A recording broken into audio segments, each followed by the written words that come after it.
Hello guys, तो ये है 1512 टाटा BS6 CNG। अब पहले क्या हुआ करता था ना, हेडलाइट, पार्किंग और इंडिकेटर के लिए ना फ्यूज़ हुआ करते थे।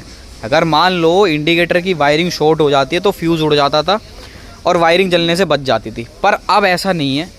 मैं आपको अंदर का कंडीशन दिखाता हूँ। पहले ना यहाँ पे पूरे पे बड़ा फ्यूज़ बॉक्स हुआ करता था, उसके अंदर ये वाले फ्यूज़ हुआ करते थे। मैं आपको दिखाता हूँ, ये वाले फ्यूज़, बड़े फ्यूज़ हुआ करते थे। बट अब कंपनी ने क्या किया है, अब मिनी बॉक्स दे दिया, मिनी फ्यूज़ बॉक्स, जिसके अंदर मिनी फ्यूज़ है। ठीक है, अब क्या होता है, इस फ्यूज़ बॉक्स के अंदर ना तो हेडलाइट, पार्किंग, इंडिकेटर, इन तीनों चीज़ों के कोई भी फ्यूज़ नहीं है। ठीक है, अब ये चीज़ मैं आपको बताता हूँ। अगर फ्यूज़ नहीं है तो बहुत सारे लोग ये सोच रहे होंगे, अगर यार वायरिंग शॉर्ट हो जाती है तो वायरिंग में तो आग लग जाएगी, क्योंकि फ्यूज़ तो है ही नहीं, और फ्यूज़ अगर नहीं है तो फिर इसका मतलब है कि वायरिंग आग पूरी पकड़ लेगी। ऐसा नहीं है। मैं आपको बताता हूँ, जब कंपनी कोई भी चीज़ इन्वेंट करती है ना, तो उससे पहले ना उसका सॉल्यूशन निकाल लेती है। मैं आपको दिखाता हूँ उसका सॉल्यूशन क्या है, ऐसा क्या है इसके अंदर। अब ये देखो, स्टीयरिंग के जस्ट नीचे क्लिच के पास में ये डिवाइस लगा हुआ है, vehicle electronic control unit, VECU। अब ये कंट्रोल यूनिट क्या करता है, आपका वाइपर, हेडलाइट, इंडिकेटर, पार्किंग, ये चार चीज़ को कंट्रोल करता है। अगर ये ख़राब हो जाता है तो ना तो आपका वाइपर जलेगा, ना इंडिकेटर, ना पार्किंग, ना हेडलाइट, कुछ नहीं।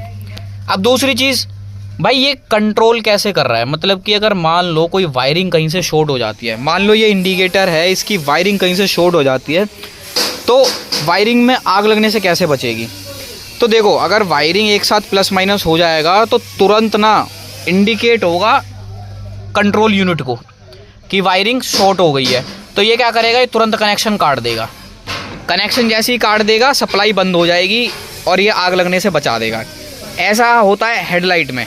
अगर हेडलाइट का एक पॉइंट कोई बल्ब फ्यूज़ हो जाए या कुछ भी हो जाए, तो भाई इसके अंदर ना आपको सिरदर्दी लेने की ज़रूरत ही नहीं है कि आपको बल्ब फ्यूज़ चेंज करना है। क्या है, बल्ब नहीं जल रहा है, डायरेक्ट बल्ब चेंज करो और काम ओके हो जाएगा।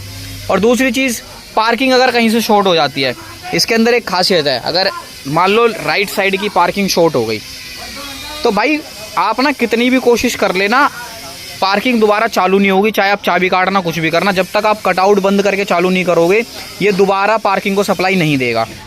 तो भाई ये खासियत है इसके अंदर, ये कंट्रोल यूनिट ही आग लगने से बचा रहा है और सब चीज़ों को कंट्रोल कर रहा है। और अगर कहीं इसको लगता है कि हेडलाइट में मेरे को पावर ज़्यादा देनी पड़ रही है या हेडलाइट पावर ज़्यादा कंज्यूम कर रहा है, तो भाई ये कट ऑफ कर देता है तुरंत।